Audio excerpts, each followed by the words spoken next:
সবাইকে।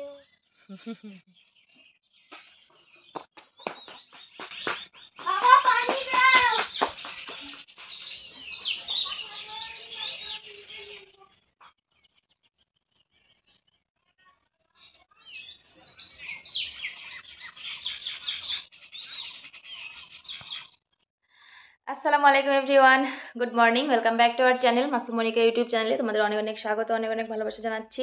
কেমন আছো সবাই? আশা করছি সবাই অনেক ভালো আছো। কালকে বললাম যে হচ্ছে আমি সোয়েটার পরে বিয়ে বাড়িতে যাচ্ছি, কারণ আমার গলা ব্যথা করছে। আজকে আরও গলা ব্যথাটা বেশি হয়ে গেছে। এই সাইড দুই সাইডেই ব্যথা করছে। এই দুই সাইড প্রচণ্ড ব্যথা করছে, মুখটা খুলতেও পারছি না, এরকম ব্যথা করছে।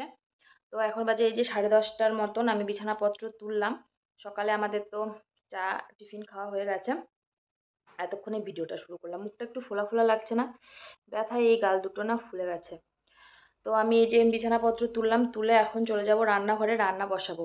আসলে আজকে না আমাদের ওই ইয়ে আছে, জামাত, মসজিদে জামাত আসে, তাদেরকে ভাত খাওয়ানোর ডেট আছে। তো ওখানে সবাই মানে সিস্টেম আছে মসজিদে, যাদের যখন নাম আসে সিরিয়ালি, তাদের সেদিন জানিয়ে দেওয়া হয় যে তোমাদের খাওয়ানো আছে। তোমাদের কালকেই জানিয়ে দেওয়া হয়েছিল। জানিয়ে দেওয়া বলতে মাসুমের বাবাই মসজিদে যায়, তো ওগুলো লিস্ট ফিস্ট ওই করে। তো ওই আমাকে বলেছিল এবার জামাত আসলে ফার্স্ট আমাদেরই খাওয়ানো পড়বে, আগেই বলে রেখেছিল। তো কালকে এসেছে, আজকে সকালে জামাত এসেছে, এখন আজকে দুপুরে আমাদের জামাতকে ভাত খাওয়ানোর লিস্টে পড়েছে। ওখানে লিস্টটা হচ্ছে সবাই নিজের ইচ্ছায় লেখায় যে আমি খাওয়াতে ইচ্ছুক, সেই হিসেবে একটা লিস্ট করা হয়। সেই লিস্ট সিরিয়াল ওয়াইজ ওটা হচ্ছে খাওয়ানো হয়। তো মাসুমের বাবা এইমাত্র বাজার করতে গেলো, আর আমি একটু কাজ করলাম। ওই সামনে যে ইয়েটা ছিল, ওই বাগান করেছিলাম, যে ওই বাঁশগুলো পচে টচে গেছে, ওগুলো ভেঙে টেঙে ফেলে দিলাম। আর ওই মাত্র বাজার করতে গেল, অনেক কিছু জিনিসপত্র নেই। তো টোটাল 11 জন আছে। আবার একজন থাকে আমাদের মসজিদের, যিনি দায়িত্বে, উনি আবার সেগুলো নিয়ে যায়, নিয়ে আসে। তো হচ্ছে মানে যে খাবার আদান প্রদান করে, তাকে কি জানি একটা বলে, ভুলে গেলাম। তো ওনাকে সহ 12 জন ধরেছি, উনি যদি আবার খায়। তো এরকমভাবে রান্নাবান্না করব। তো এখন সোজা রান্নাঘরে যাব রান্না করতে। শরীরটাও ভালো লাগছে না, মুখ চোখ ব্যথা করছে। তাও চলো রান্নাবান্না করি। দুপুরে আজকে আবার শুক্রবার না, আজকে তো আবার খাওয়া দাওয়া আগেই করবে। অন্যদিন হলে 2টোর পরে করতো, কিন্তু আজকে তো 1:30টার সময়ই রান্নাটা কমপ্লিট করতে হবে। চলো তাহলে। এই কি ভিডিও, বাবু বাবু, রান্না করতে করতে একটু একটু ভিডিও তোমাদের সঙ্গে শেয়ার করব। এই যে দেখো, এই জায়গাটা পরিষ্কার করলাম। এখানে অনেক ঘাস টাস আগাছা হয়ে গেছিল, তো পুরোটা একটা পরিষ্কার করলাম। তাও পুরোপুরি হলো না, ছোট ছোট ঘাসগুলো আছে।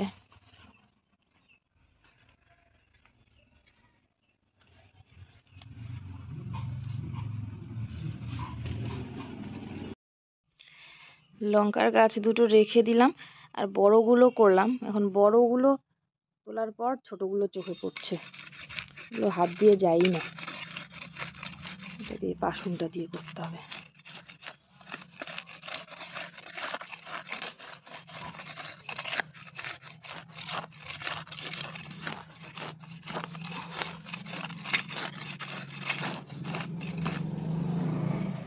দেখো, আমি ওইদিকে ঘাসগুলো তুলছিলাম, আর এর মধ্যে মাসুমের বাবা বাজার থেকে সব কিছু নিয়ে আসলো। যা যা লিখে দিয়েছিলাম সব কিছুই নিয়ে এসেছে। এখানে মাংস নিয়ে এসেছে, কতটা ঠিক বলতে পারছি না, জিজ্ঞেস করিনি। আর পাঁপড় নিয়ে এসেছে, রসুন আর জলপাই আলু ভাজা করব, তো জলপাই আলু নিয়ে এসেছে। চা পাতা ফুরিয়ে গেছিলো, চা পাতা, ডাল আর হচ্ছে সর্ষের তেল। তো এই সবই লিখে দিয়েছিলাম। আরও কি কিছু লিখে দিয়েছি যেটা আনেনি না মনে হচ্ছে। জিরে মনে হয় মুখে বলেছিলাম, লিখে দেইনি সেটা। তো সেটা মনে হয় ও আর মানে মনে করতে পারেনি। তো যাই হোক, আমি এইদিকে আলুটা তাড়াতাড়ি কেটেও নিলাম, কেটে ধুয়ে নিয়ে এসেছি, এখন ভাজবো। তো কালো জিরে দিয়ে দিলাম। আলু ভাজার মধ্যে কালো জিরেটা দিলে খুব ভালো লাগে, গন্ধটাও খুব ভালো হয়।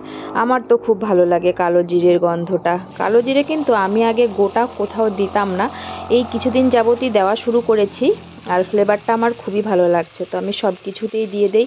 আর জামাতি লোকেরা খাবে, তো তারাও একটু মানে কালো জিরেটার ওরা খায় কিনা জানি না, আমি তো দিয়ে দিলাম। তো দেখো আমি ওইদিকে আলু ভাজাটা বসিয়ে দিয়েছিলাম, এর মধ্যেই মাসুমের বাবা কি করেছে, ওই মসজিদে আমাদের এই বড় ওভেন একটা এগুলো রাখা আছে, ওই মসজিদে জামাত এলে যদি কখনো চাটা করে আর কি, সেই জন্য তো ওটা গিয়ে টুক করে নিয়ে আসলো। তাহলে আমার রান্নাটা তাড়াতাড়ি হবে, এটা খুব দ্রুত জ্বলে। তো আমি এখন ওখান থেকে গ্যাসটা তো খুলে এখানে লাগিয়ে দিল সিলিন্ডারটা, তো ওখান থেকে আমি কড়াইটাও এখানে বসিয়ে দিলাম, দিয়ে আলু ভাজাটা করে নেব, একদম তাড়াতাড়ি আলু ভাজাটাও হয়ে যাবে। আর ভাজা তো আর বেশি আঁচে করা যায় না, তাই কম করে দিয়েই বানিয়ে নিলাম, একদমই সময় লাগেনি। তো এরপরে দেখো মাংসটা কিছু কিছু বড় বড় পিস মনে হলো, তো সেগুলোকে এখন একটুখানি কাটাকুটি করব আর কি, আর পাখা টাখা থাকতে পারে সেগুলো একটু বেছে নেব। এখানে দেখো আলুটা ভেজে নিয়েছি, চিকেনের মধ্যে দেব, আর এখানে চিকেনটা বসিয়ে দিয়েছি, কথা বলবো তাই গ্যাসটা একটুখানি সিম করে দিলাম, না হলে এত আওয়াজ হচ্ছে। তো এখানে চিকেন রান্না হচ্ছে, এখানে 1.5 কিলো চিকেন আছে, তখন বলতে পারলাম না। আর এখানে এই যে ভাত হয়ে গেছে, কই গেল ভাতটা, এই যে ভাত নামিয়ে নিয়েছি, হয়ে গেল, আলু ভাজা হয়ে গেছে। এখন শুধু বাকি আছে ওই ডালটা ফোড়ন দিতে হবে, ডালটা সেদ্ধ করে নিয়েছি, ওটা ফোড়ন দেব, আর চিকেনটা কষা করব। আর হ্যাঁ, পাঁপড় ভাজার বাকি আছে, তো এই কড়াইটাতেই চিকেন যখন আলুটা দিয়ে দেবো তখন এই কড়াইটা ফ্রি হয়ে যাবে, তাহলে এখানে আমি ওই ইয়ে করবো, কি বলে তোমার, পাঁপড়টা ভেজে নেব। পুরো ঘেমে গেছি, ওভেনটা এত জ্বলে না, দাঁড়াও, তাড়াতাড়ি হয়ে গেল, ওই ওভেনে আমার প্রচুর সময় লাগতো। আর আমি না ভয় পাচ্ছি এই ওভেনটাতে রান্না করতে, কারণ এরকম বড় ওভেনে আমি কোনোদিনও রান্না করিনি, আর শব্দটা যে হয় না ওটাতেই ভয় লাগে। মাসুমের বাবাও মসজিদে চলে গেল, তো থাকলে একটু ভয়টা কম পাচ্ছিলাম, ও এতক্ষণ কমানো বাড়ানো এগুলো করে দিচ্ছিল। আর এখান থেকে আমাদের তো একটা সিলিন্ডারই ছিল, তো সেই সিলিন্ডারটা খুলেই এখানে এই যে লাগিয়ে ওখানে রান্না করছি। এই ওভেনটাই এখানে বসাতে চাইলো, তো এটা যদি আবার বসালে উঁচু হয়, রান্না করতে প্রবলেম হবে, তাই জন্য নিচেই বসিয়ে নিলাম। তো এই যে ডাল সেদ্ধ হয়ে গেছে, এখানে আলু ভাজা, ওখানে ডাল প্রেশার কুকারে সেদ্ধ আগেই করে নিয়েছি। তো এই হলো অবস্থা, রান্নাবান্না মোটামুটি শেষের দিকে আর কি, আশা করছি সময়ের মধ্যেই হয়ে যাবে।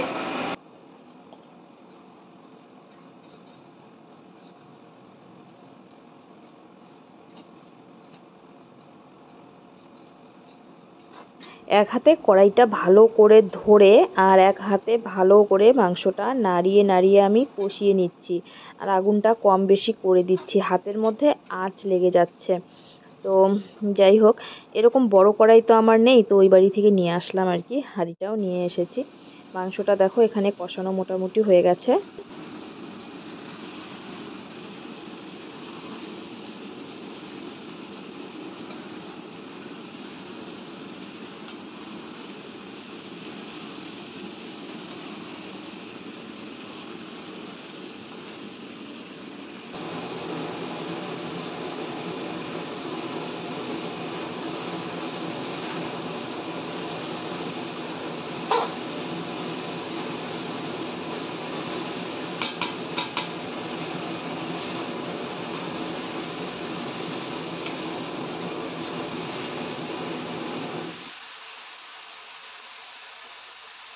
মাসুমের বাবা আমাকে বলছিল যে তুমি একা একা পারবে, একা একা পারবে না, তো আমি বললাম যে দেখি চেষ্টা করে পারি কিনা।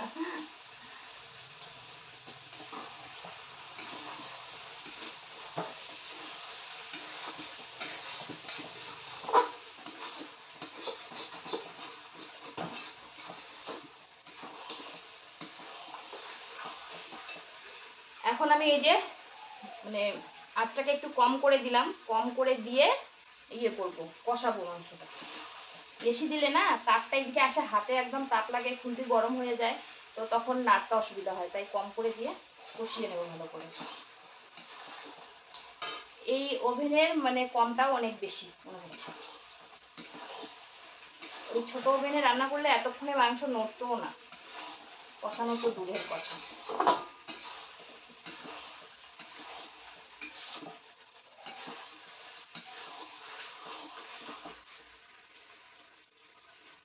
এখন দেখো মাংসের ঝোল দিয়ে দিলাম, তো ঝোলটা একটু কমে আসলে নামিয়ে নেব, আলুটাও সেদ্ধ হয়ে যাবে সুন্দরভাবে। এখানে এই যে ডালটা রেডি করেছি ফোড়ন দেওয়ার জন্য, এখনও ফোড়ন দেইনি, মাংসটা হয়ে গেলে ফোড়ন দেব। লবণ হলুদ সব দিয়ে রেখে দিলাম। এই যে আলু ভাজাও হয়ে গেছে। আলু ভাজাটা হওয়ার পর আর দেখাইনি না, এই যে দেখিয়ে দিলাম। ক্যামেরাটার স্ট্যান্ডটা কোথায় রাখবো বুঝতেই পারছিলাম না। ওইদিকে রাখলে আবার লাইট নেই ওইদিকে, আর এইদিকে রাখলে আবার জায়গা নেই। এরকম করতে করতে যাক একটা জায়গায় শেষমেশ রাখলাম। আর ওই টেবিল থেকে বারবার এটা আনতে হচ্ছে ওটা আনতে হচ্ছে। আর এই যে এইভাবে বসছি, তো পিঁড়িতে তো বসিনি, টুলও নেইনি, এরকম বারবার ওঠা নামা বসা করতে করতে কিন্তু পায়ের ব্যথা হয়ে গেছে আমার আজকে। তো এই যে ডালটা ফোড়ন দিয়ে দিলাম, দিয়ে এখন গরম হয়ে যাবে, ডালটা যখন ফুটবে তখন নামিয়ে নেব।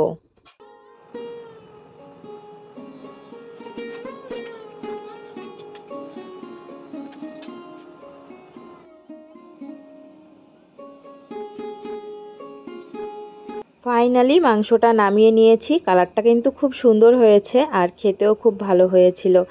আর ডালটা এখানে ফুটছেই না, ডাল গরম না করেই ফোড়ন দিয়েছি। গরম ডাল, তার উপর এত আঁচ, তো রিস্কি মনে হলো। আর এখন পাঁপড় ভাজছি।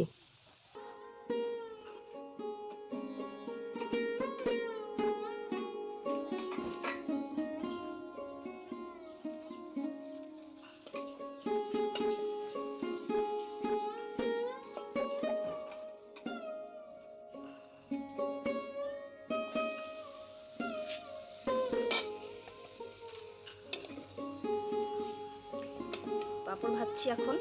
পাঁপড়গুলো ছোটো ছোটো করে ভাজলাম যাতে প্যাকেটে ঢোকাতে সুবিধা হয়, বেশি বড় হলে আবার প্যাকেটে ঢোকাতে অসুবিধা হয়ে যায়।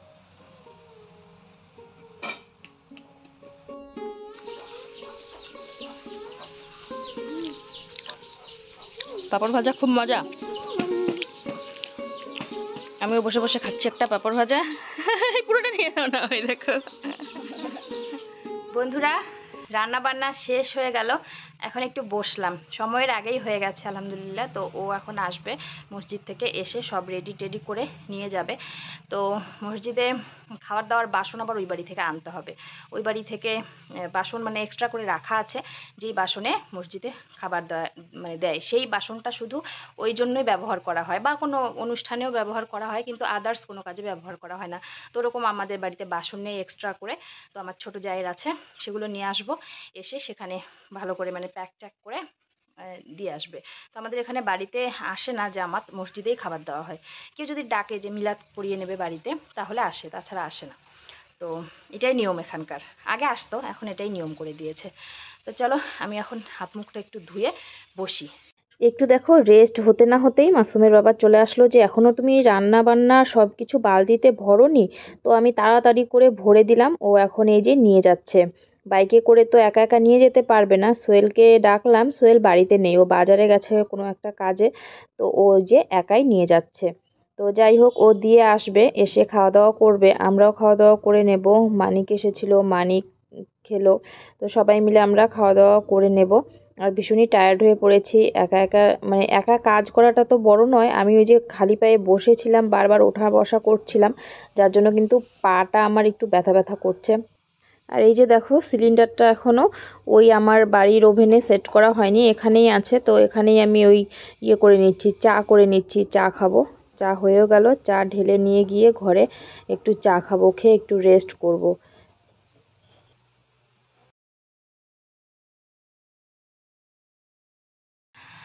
তো বন্ধুরা, শুভ সন্ধ্যা। সন্ধ্যাবেলা এই যে একটু বসলাম, আর এখন এই রান্না করব সেদ্ধ ভাত। দুপুরবেলা অনেক খাওয়া দাওয়া হয়ে গেছে, তো মাসুমের বাবা বলল যে সেদ্ধ ভাতই করো। তো আলু সেদ্ধ আর ভাত রান্না করব আজকে, রাত্রের খাবার আর কি। আর কিছুই করব না। শরীরটা খারাপ লাগছে, দেখো গালটা কীরকম ফুলে গেছে ব্যথায়, এই সাইডটা বেশি ফুলে গেছে এদিকের থেকে, এখন আরও বেশি হয়ে গেল।